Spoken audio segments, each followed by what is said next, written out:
il est important que nous revenions quand même sur la notion de données personnelles. Et dans sa vocation, le Colombafie, pour assister les institutions de ces organes adhérents, a mis en place en 2023 un sous-comité pour réfléchir sur le sujet.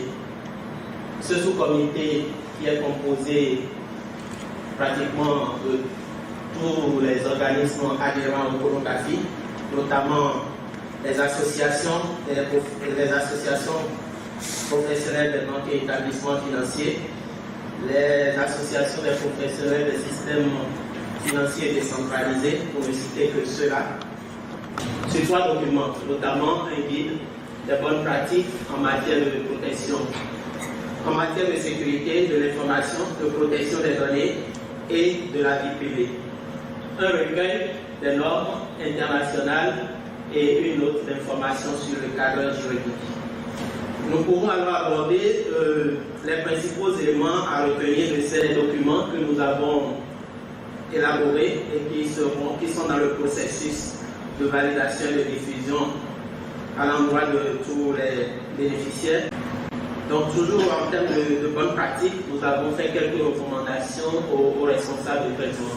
Donc les responsables de traitement, c'est ceux-là qui répondent du traitement des informations auprès des autorités de protection des données de nos différents pays. C'est généralement les personnes morales, donc les représentants sociaux des personnes morales. Donc, nous avons recommandé pour le responsable l'obligation de pérennité. Donc, s'assurer que les données traitées ne peuvent être exploitées quel que soit le support technique utilisé. Donc, assurer, on sait c'est assez clair, l'obligation de confidentialité, donc le responsable de traitement a cette obligation de confidentialité. Par conséquent, il est recommandé également que tous ceux qui interviennent dans la chaîne de traitement de données personnelles doivent, par exemple, signer un engagement de confidentialité qui les engage. Pour ne citer que ça comme exemple. L'obligation de sécurité, nous l'avons vu un peu plus en détail plus haut, ainsi que l'obligation de conservation qui font partie qui sont plus détaillées au niveau du guide des bonnes pratiques que nous avons proposé.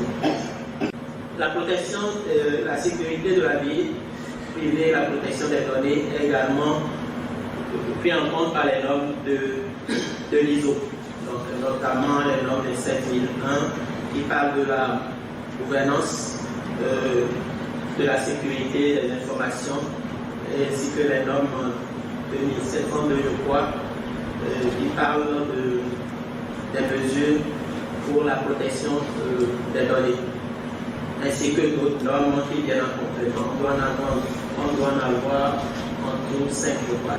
Donc, ces normes nous parlent de la présentation, de la planification des systèmes de management de la sécurité de l'information. Donc, pour tout acteur souhaitant initialiser une démarche de sécurisation de son système d'information, donc le management de la sécurité de l'information et la gestion des informations confidentielles.